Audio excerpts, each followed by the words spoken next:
The city was glazed in winter. Snow clung to car roofs, streetlights blinked through frost, and the air carried that sharp, metallic stillness that always comes before Christmas. In front of the Crystal Meridian Hotel, black cars lined the curb, each one gleaming under the white glare of paparazzi flashes. Security earpieces buzzed. Laughter spilled through revolving doors as the wealthiest people in New York drifted out, champagne still bright on their tongues. Among them walked Alexander Ward, tall, precise, dressed in charcoal wool and silence. Cameras called his name, but he barely nodded. The tabloids liked to call him the man who feels nothing. They didn't know that nothing was the only way he'd learned to survive. 3 years earlier, his wife, Elena, had been killed in a car crash on this very street. Since then, the world had watched him build towers, buy companies, and smile only in photographs. They called it resilience. He called it routine. Across the street, on the slush-covered sidewalk, an 8-year-old girl balanced a tray of paper flowers. Her mittens were frayed, her breath came out in soft clouds. Every time someone passed, she whispered, $1, please. Most people didn't even look down.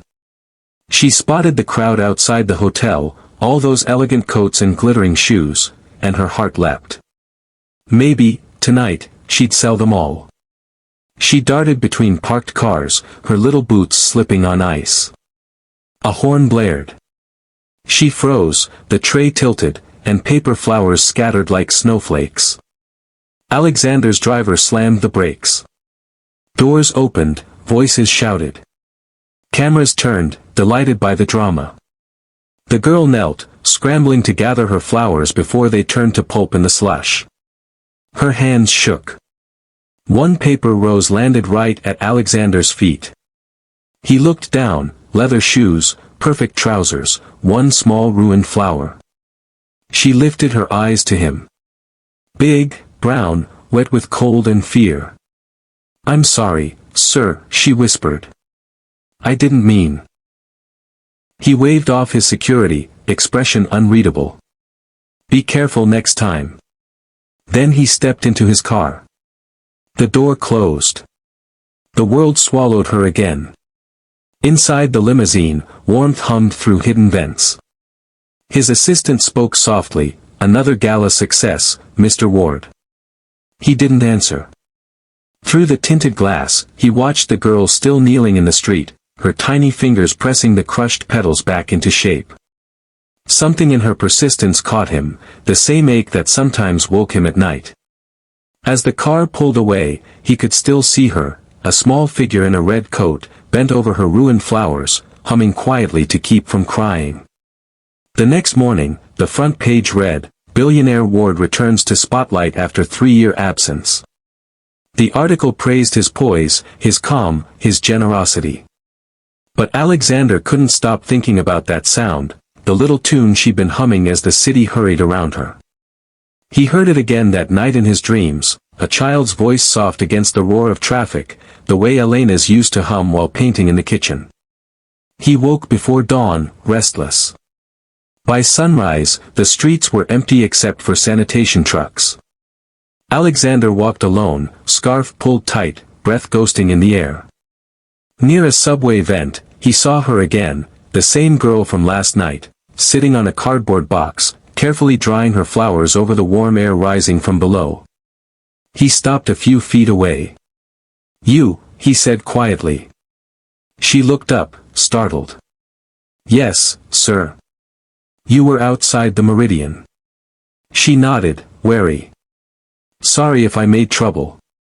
He hesitated, unsure why he'd stopped at all. "You shouldn't be out here. It's freezing." "My mama's working," she said. "I gotta help." He glanced at the paper roses. "You make those yourself?" She nodded again. "Out of old menus. They smell like food, but they still look pretty." Something tugged at the corner of his mouth, almost a smile, but not quite. He pulled a bill from his coat pocket, folded it once, and placed it on the box beside her. "For all of them." Her eyes widened. All of them? Every single one. She grinned, small teeth bright against the cold. Then you gotta take at least one. She picked the least damaged flower and held it out. That's the rule. He accepted it, awkwardly. The paper was still damp, edges curling. What's your name? He asked. Maya. He nodded once. Go home, Maya. I will, she said. But, you look sad. He blinked. Excuse me. My mama says when people buy too many flowers, they're lonely. For the first time in years, Alexander had no reply. Back in his penthouse, he placed the soggy paper rose on his desk beside his late wife's photograph. The heater hummed softly, outside, snow kept falling. He stared at the flower for a long time. Its color, dull red, reminded him of the scarf Elena had worn the day she died. When his assistant arrived with the morning brief, he asked something no one expected. Do we still fund that children's hospital in the Bronx? Yes, sir. It's under review for closure. Don't close it. Understood. May I ask why? He looked again at the paper flower, at the edges drying into shape. No reason, he said quietly. But even as he spoke, Maya's voice echoed in his mind, soft, unguarded, unbearably human. Outside, in a corner cafe, Maya and her mother shared a muffin and hot chocolate, steam fogging the window. Her mother scolded her gently for being near the fancy hotel. Maya just smiled, eyes dreamy. Mama, he wasn't mean. Just, lonely. Her mother laughed. Baby, rich people don't get lonely. Maya shook her head. This one does. And somewhere high above the city, Alexander Ward stood by his window, holding a wrinkled paper rose, wondering why a stranger's kindness hurt more than his own grief. The first crack in his armor had been made, by a little black girl with a red coat and a paper flower that refused to die. Morning sunlight crawled across the skyline, catching on glass towers and turning the city gold. Inside the Ward Group headquarters, everything gleamed. Polished marble. Straight lines. No color that wasn't sanctioned by design. Alexander Ward moved through it like a shadow. Assistants greeted him with perfect smiles and clipped phrases. He answered no one. His office sat on the top floor, a cathedral of silence, a wall of glass overlooking the city, a desk without clutter, a single framed photograph turned face down. He lifted it sometimes when no one watched, just long enough to trace the edge of Elena's smile with his thumb, then placed it back the same way, hidden, ordered, safe. Below, the city pulsed with noise he could no longer feel. Across the river, in a building that smelled faintly of old paint and warm bread, Maya's world began. The radiator hissed like an angry cat. Her mother, Tanya, moved quickly, buttoning her uniform while balancing a cup of instant coffee. Did you finish your homework? Yes, ma'am. Shoes. Already by the door. Maya's grin flashed as she packed her paper flowers into a box. I'm bringing the red ones today. People like red. Her mother sighed. You'll be late for school if you sell first. Only before class starts, Maya said. Promise. Tanya wanted to protest, but the clock was already shouting. She kissed her daughter's forehead instead. Don't go near those big hotels again. Maya nodded obediently, the way children do when they've already decided otherwise. By 9 o'clock, Alexander sat in a boardroom made of glass and chrome. Numbers filled the screens, analysts recited quarterly reports. He heard every word and felt none of it. The voices blurred until one of them mentioned, almost casually, we may have to discontinue the Ward Children's Hospital program. Low returns. He looked up then, just slightly. Returns, he repeated.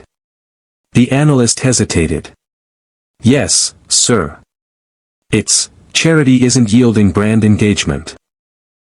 The room laughed politely. Alexander didn't. Keep it funded, he said. Indefinitely. A quiet rippled through the table. His chief financial officer, Victor Hale, raised an eyebrow. That wing's been running at a loss for years, Alex. You sure? Alexander's gaze drifted to the window. Snow was falling again, faint but steady. Yes. I'm sure. Victor smiled thinly. Whatever you say. That afternoon, Maya's class visited the same hospital for a school reading project. She loved the place, the painted walls, the nurses who let her hand out flowers to the kids who couldn't leave their beds. One boy with tubes in his arms whispered, "Why do you make these?" "They're happy things," she said. "Even when it's not happy." Her teacher smiled. "That's beautiful, Maya." Outside the room, a small crowd of staff gathered near the elevator. Cameras, formal suits, someone important was visiting. Alexander stepped out, expression cool, coat unbuttoned. The children gasped. He was taller than he looked on television. The teacher whispered, "That's the man who built this hospital." Maya peeked from behind a chair. He noticed her, again. The same red coat, the same wide eyes. For a second, something softened in him. "Mr. Ward," the director began, the children made thank you cards. But Alexander's attention was fixed on Maya's small hand holding up a red paper flower. "Do you remember me?" she asked. He hesitated. "I do." She beamed. "You bought all my flowers. I made a new one for you." The director stepped in, flustered. "That's not necessary." Alexander took it anyway. "Thank you, Maya." The staff exchanged uneasy glances. This wasn't the cold executive they knew. Later, in his car, Alexander kept the flower in his palm. His driver asked, "Home, sir?" "Not yet." They passed through the poorer districts, rows of brick buildings and flickering neon. Children played soccer in alleys where snow refused to settle. For a moment, he envied them. Their noise, their ease, their chaos. He rolled down the window. The city's breath hit him like life returning. That night, Maya and Tanya ate soup by the window. The paper flower money lay in a small pile on the table, barely enough, but honest. "Maybe one day you'll sell them in a real store," Tanya said. "I don't need a store," Maya replied. "I just need people who need them." Her mother chuckled. "You talk like an old woman sometimes." Maya tilted her head. "Do you think rich people get tired of being rich?" Tanya laughed harder. "Baby, nobody gets tired of that." But Maya just smiled. He did. Two worlds moved on separate tracks. One measured in profits and quarterly margins. The other, in minutes of sunlight and coins in a jar. Yet both carried the same quiet ache, one buried under marble floors, the other under worn blankets. The next morning, the Ward Foundation released a notice, Children's Hospital Program renewed for another year. Victor Hale read the memo, frowning. "He's getting sentimental," he muttered. "That's dangerous." He deleted the internal audit that showed how much money could be saved by shutting it down. Meanwhile, Alexander's assistant entered his office with a box. "From the hospital, sir." Inside were dozens of paper flowers, gifts from the children. But one stood out, Maya's red rose, the edges perfectly folded, a small heart drawn in the center. He stared at it, something in his chest tightening. He pressed the intercom. "Schedule a visit next week. I want to see the children again." The assistant hesitated. "Sir, you've never personally." "I will now." Across the city, Maya hummed to herself while helping her mother fold laundry. The melody drifted out the window, into the cold night air, carried on the same wind that brushed the glass walls of Alexander's penthouse high above. For a heartbeat, he paused in his study, hearing a sound he couldn't possibly hear. The faint echo of that tune threading through the hum of the city below. He turned toward the window. Down there somewhere was color, warmth, a small life that refused to give up on kindness. And though he didn't yet understand why, he knew he would see her again. The next week arrived bright and brittle, the kind of winter sunlight that makes everything look sharper than it should. At the Ward Children's Hospital, nurses rushed to prepare for a special visit. Cameras were banned this time. Alexander wanted privacy. He arrived unannounced, wearing no overcoat, just a gray sweater and the kind of tiredness that never makes the news. The halls smelled faintly of antiseptic and crayons. Children's laughter echoed down the corridor, fragile, sincere. He stopped outside one of the playrooms. Through the glass, he saw Maya sitting cross-legged on the floor, surrounded by paper scraps and glue sticks. She was teaching a little boy with bandaged hands how to fold petals.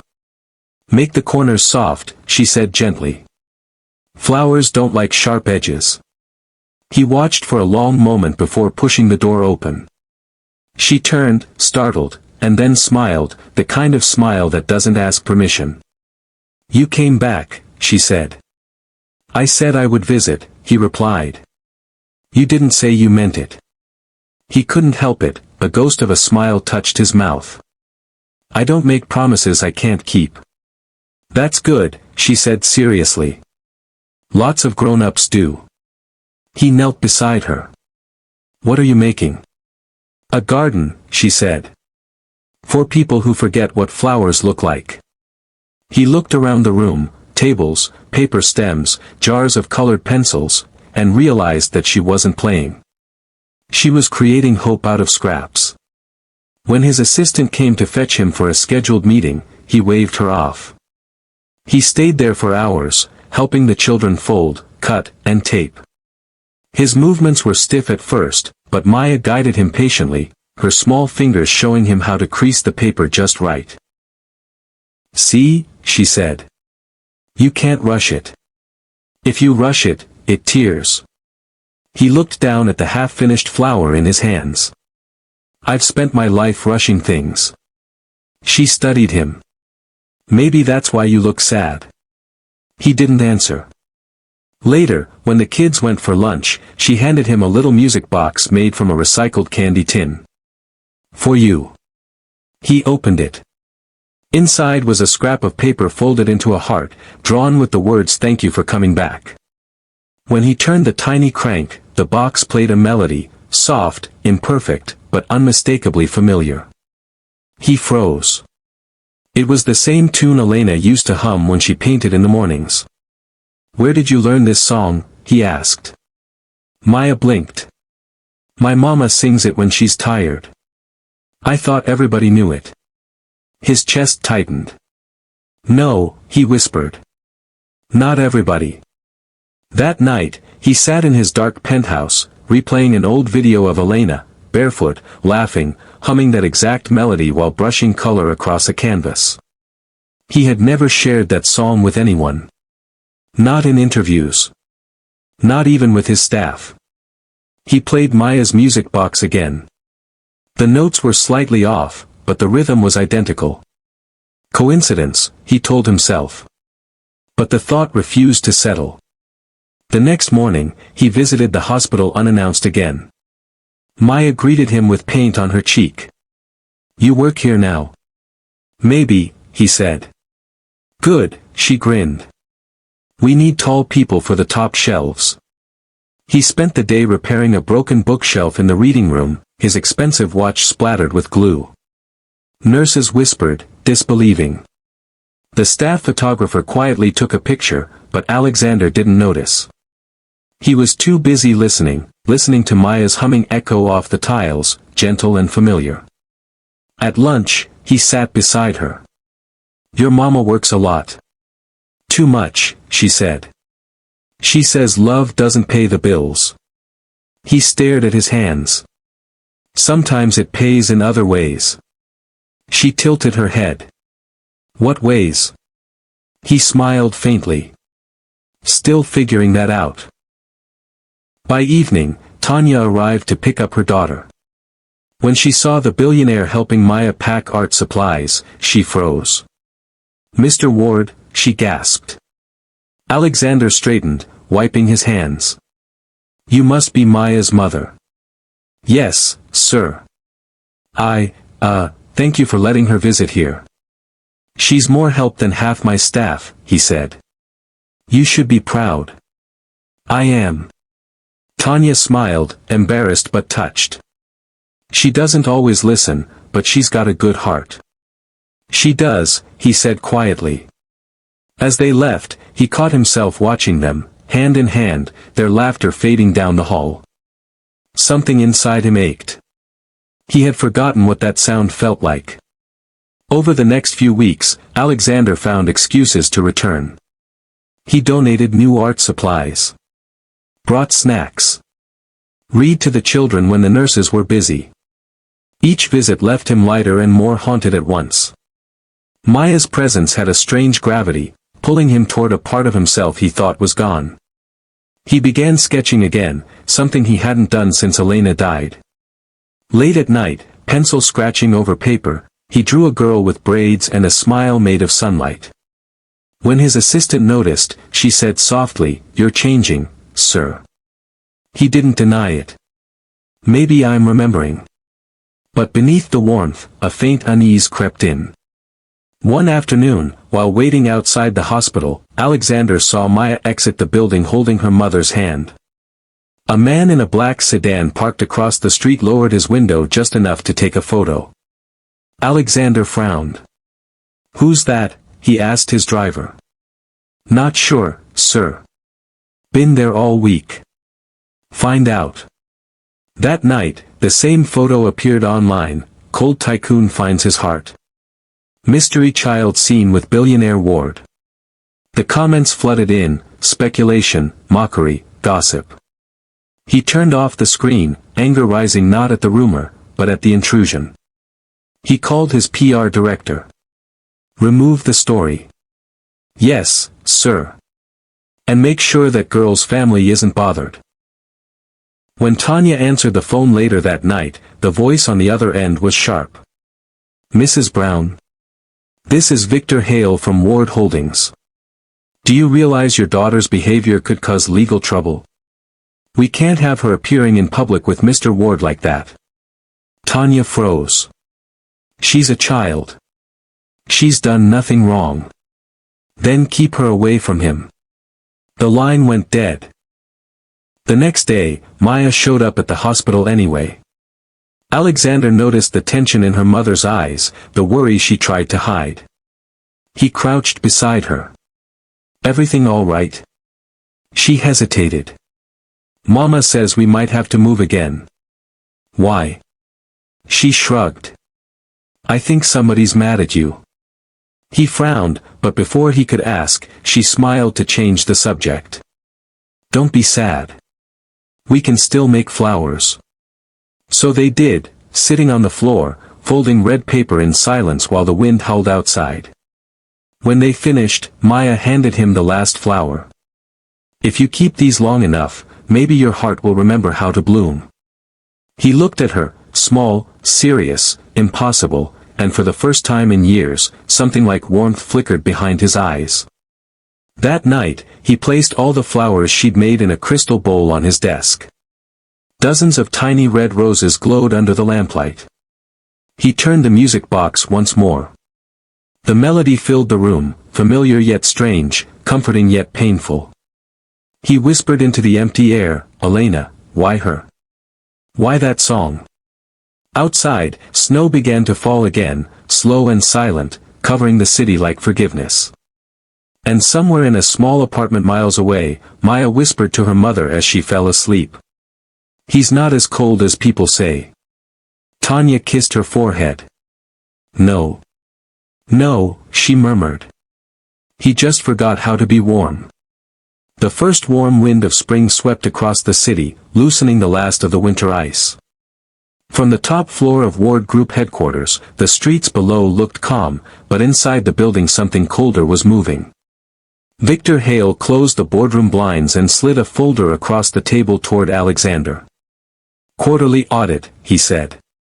"We should cut the hospital funding now before it drags another quarter into red." Alexander didn't touch the folder. We already decided that stays. Victor smiled politely. Of course. But the investors are questioning your priorities.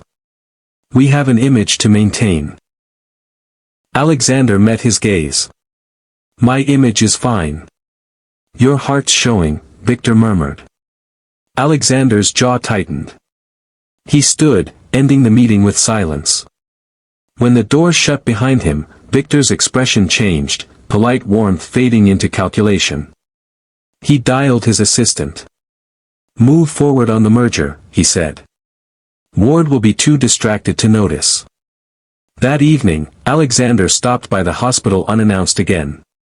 The children were gone for the day, only the echo of their laughter lingered. He found Maya sitting alone in the art room, finishing another flower. She looked up, surprised. You came late. I needed quiet, he said. She nodded toward the paper bloom. Then you came to the right place. Flowers don't talk back. He smiled faintly. Sometimes silence says more. She offered him the flower, but her hands were smudged with ink. He pulled a handkerchief from his pocket and gently wiped her fingers. Your mama will scold you for this. She says mess means living, Maya said. The line made him pause. Elena used to say that too.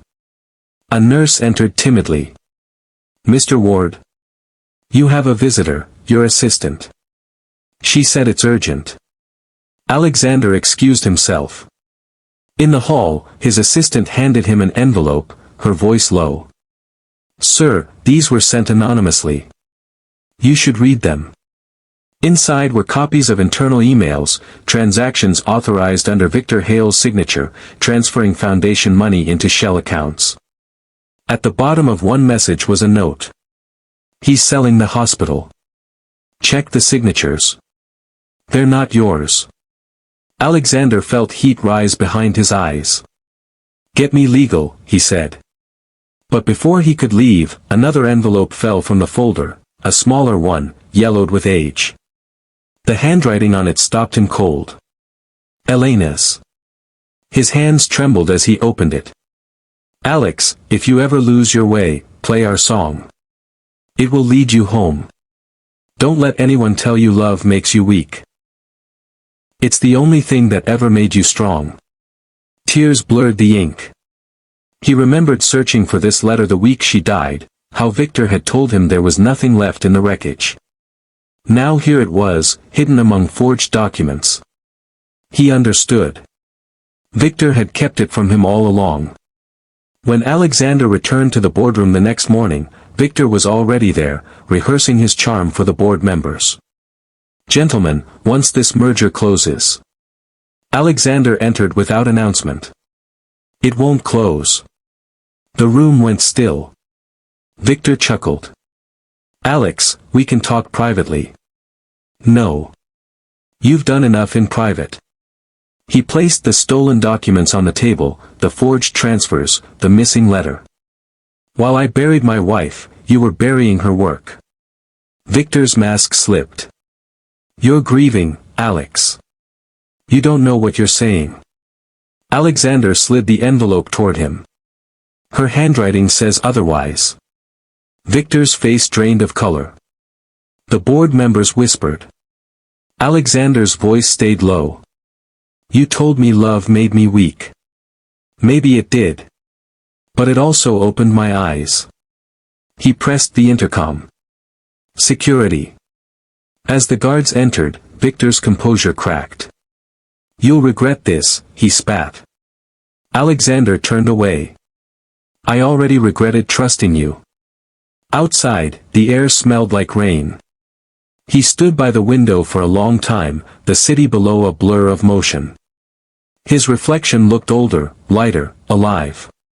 Then he saw a small figure on the sidewalk, a flash of red coat. Maya. He hurried downstairs. She was waiting in the lobby with a brown paper bag. I brought muffins, she said. Mama baked too many. He crouched to her level. Best timing in the world. She tilted her head. You look different. Do I? Less heavy. He laughed softly. I think I dropped something that wasn't mine to carry. What was it? Someone else's lie. She nodded like she understood. Then don't pick it up again. He smiled. I won't. Later that night, Alexander visited the old piano room in his penthouse, the one sealed since Elena's death.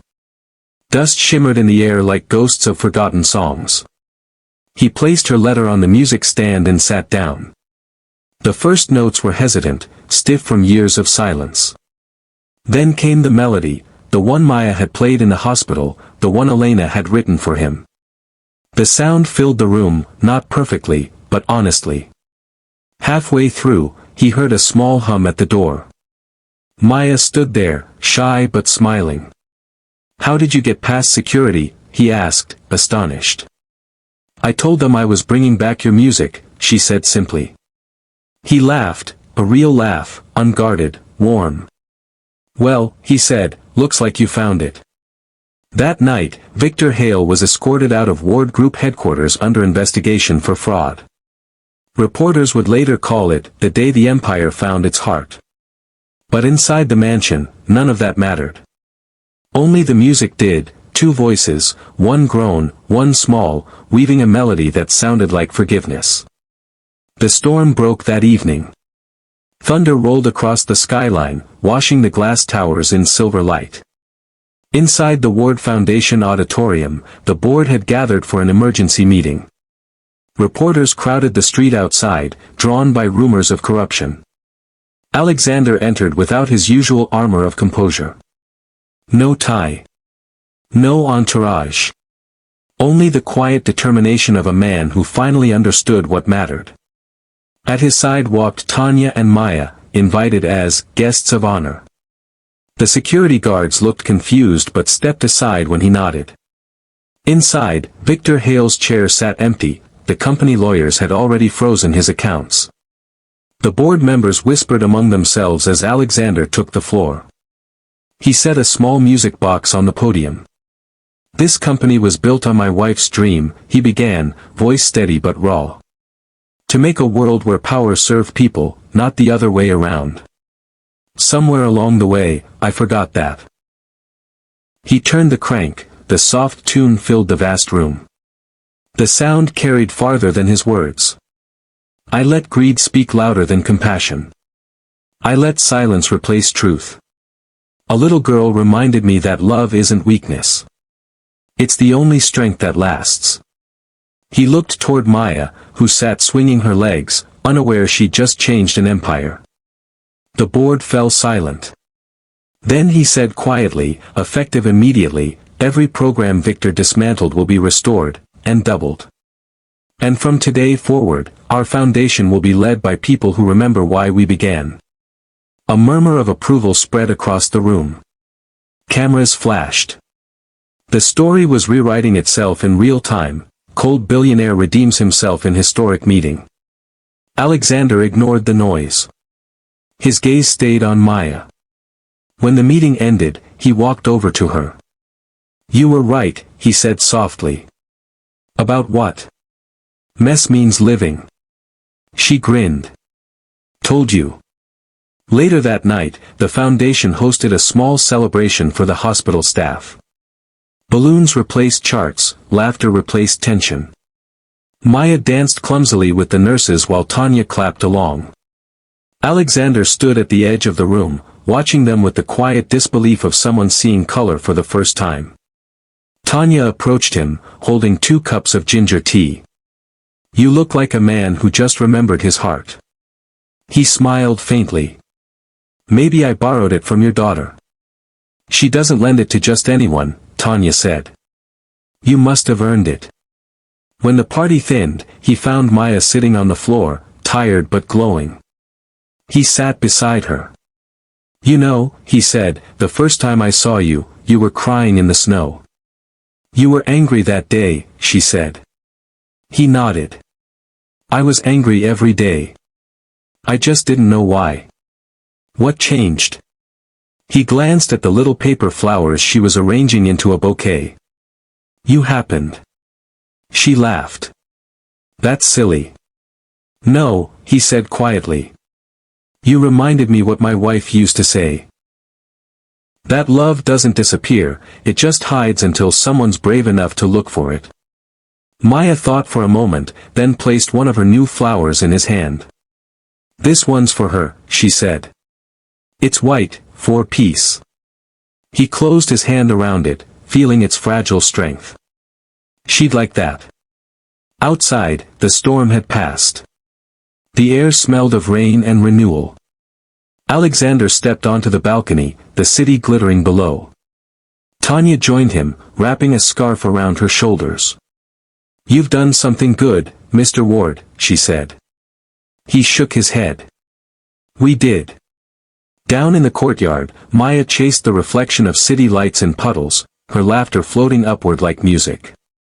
He watched her, and for the first time in years, his eyes shone, not with grief, but with life. Later, back in his study, he placed the new white flower beside the bowl of red ones. Together they looked like fire and snow, chaos and calm. He sat at the piano, the music box open beside him, and began to play the tune that had threaded its way through his entire life. Soft footsteps sounded behind him. Maya's small voice, you learned it right this time. He turned. How do you know? She shrugged. It feels happy now. He smiled, and kept playing. The next morning, news outlets everywhere carried the story. Alexander Ward restores children's programs after massive scandal. Credits, a little girl named Maya. But for the people who were there, the real headline was simpler. A man remembered how to love. Spring turned the city soft again. Windows opened, trees flushed with green, and the air smelled faintly of rain and beginnings. Inside the Ward Foundation atrium, sunlight poured through the glass ceiling. The once sterile marble floors were dotted with color, pots of paper flowers made by children from the hospital, real tulips gifted by the staff. Laughter echoed where silence had once ruled. At the center of it all stood Alexander Ward, no longer the unreachable man in news photos but someone visibly changed, sleeves rolled up, tie forgotten, smile unforced. He waited near a small podium, a folded speech trembling slightly in his hand. Tanya and Maya arrived a few minutes before the ceremony began. Maya wore a yellow dress and carried a single red flower tucked behind her ear. You look nervous, she teased. He laughed softly. I'd rather face a board meeting. Then pretend you're talking to me, she said. That's exactly what I plan to do. When the crowd quieted, Alexander stepped to the microphone. 3 years ago, he began, this foundation lost its heart. I thought building higher towers would fill the emptiness left behind. I was wrong. He paused, letting the hum of the city seep through the glass. I met someone who reminded me that love isn't a distraction from life, it is life. Her kindness rebuilt what grief had broken. He gestured toward Maya. Applause rose, shy at first, then swelling until the room felt alive. Maya hid her face against her mother's shoulder, embarrassed and proud. Alexander smiled. Today, we open a new wing, one dedicated to children who create beauty out of struggle. It will be called the Garden of Elena and Maya. Gasps, then another wave of applause. Tanya's eyes filled. Maya beamed. Alexander added quietly, one taught me how to see the world, the other reminded me how to feel it. After the ribbon cutting, the three of them walked through the new wing. Murals covered the walls, bright splashes of paint shaped like paper flowers. A small music studio gleamed in the corner, a plaque reading, "Where words end, music heals." Maya ran to the piano and pressed a single key. The note rang clear and happy. "Sounds better than your old one," she said. He chuckled. "It's yours too now." Her eyes widened. "Really? Really? You'll help the other kids learn. Deal? Deal." She played a few clumsy notes, he joined softly, matching her rhythm. Nurses and patients gathered at the door, listening. For a moment, the hospital didn't sound like a place for sickness at all, it sounded like home. Weeks passed, and the garden outside the new wing began to bloom. Paper flowers fluttered beside real ones, children's laughter spilled through open windows. Alexander visited often, sometimes with new books, sometimes with nothing but time. The staff had stopped calling him Mr. Ward, now it was just Alex. He'd learned to take the subway, to wait in line at coffee carts, to see the faces around him. People still whispered, but his smile always disarmed them. One afternoon, he found Maya sitting beneath a magnolia tree, sketching on her notebook. "What are you drawing?" he asked. "You," she said without looking up. "But happier." He laughed. "I think you already made that happen." She looked up, serious now. "You did too." He nodded. "Maybe we fixed each other." That evening, Tanya invited him to dinner at their apartment, their first meal together outside the polished halls. The small living room smelled of fried plantains and candle wax. There was music, laughter, and the sound of two worlds no longer divided. When Maya dozed off on the couch afterward, Alexander looked around the humble space, the cracked window, the mismatched chairs, and felt more peace than he'd ever found in penthouse silence. He whispered, "Thank you for letting me in." Tanya smiled. "You were knocking a long time, you just didn't know it." Weeks turned into months. The media slowly moved on to other stories, but the city kept telling this one quietly, the billionaire who rebuilt a hospital because a child gave him a paper flower. On the first anniversary of the garden's opening, Alexander organized a small concert. Maya played the piano, her tiny hands confident on the keys. The same melody that once sounded broken now filled the hall with joy. He watched from the front row, eyes bright. When the song ended, he stood and began to clap. The audience followed until the hall thundered with applause. Maya ran to him afterward. "Did I mess up?" "Not once," he said, lifting her into a hug. "You played the truth." Later that night, back at the mansion, he placed her newest flower, gold this time, in the crystal bowl with all the others. The once lonely room glowed with color. He turned on the music box. The melody drifted through the house. For a heartbeat, he swore he could hear Elena's voice blending with Maya's laughter in the echoes. He whispered, "We're all right now." Outside, the city lights flickered like candles, and somewhere far below, a child's laughter carried upward into the stars. Night returned to the city quietly, folding its lights into the river. From the balcony of his penthouse, Alexander watched the skyline shimmer, the hum of distant traffic blending with the faint music drifting from the open window behind him. Maya was at the piano, playing the melody she had once taught him, slower now, calmer, each note rising like breath. Tanya leaned against the doorway, smiling. "She plays until the stars come out," she said. He nodded. "Maybe she's trying to tell them thank you." Inside, the song ended. Maya hopped down from the stool and ran to the balcony. "Mr. Alex," she said, "Mama says when people love you in heaven, they send you signs." He crouched beside her. "What kind of signs?" "Little ones. Like songs or lights or the wind saying your name." He smiled, eyes soft. "Then I must be surrounded by them." A breeze stirred just then, cool and gentle. It lifted a paper flower from the bowl on his desk and carried it out through the window. They watched it swirl into the night, a flash of red against the dark sky, until it vanished. Maya whispered, "See? She heard us." He looked at her, this small, bright piece of the world that had rebuilt his heart, and said quietly, "Maybe she did." Later, after Tanya and Maya had gone home, Alexander returned to the piano. The apartment felt peaceful, not empty, just waiting. He reached for the music box and wound it once. The familiar tune began, soft and sure. As he closed his eyes, another sound joined it, faint, distant, a few extra notes woven into the melody, a variation he had never heard before, like someone finishing a song that had been left undone. He looked around, half smiling. Elena? The music swelled, then faded. On the piano stand lay a sheet of paper he hadn't seen before, the same stationery his wife used, yellowed at the edges, blank except for one line written in delicate script. Keep teaching, Alexander. She's not the only one who needs to learn how to love again. He stared at the note, heart trembling somewhere between disbelief and gratitude. Then he placed it beside the gold flower and whispered, I will. Outside, dawn crept over the city, washing the rooftops in pink light. Down on the street, Maya skipped toward the subway, humming the song that now belonged to all of them.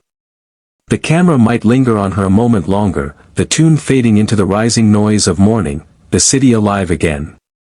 And high above it all, in a window filled with sunlight and paper flowers, the man who once felt nothing smiled as if the whole world had just whispered his name.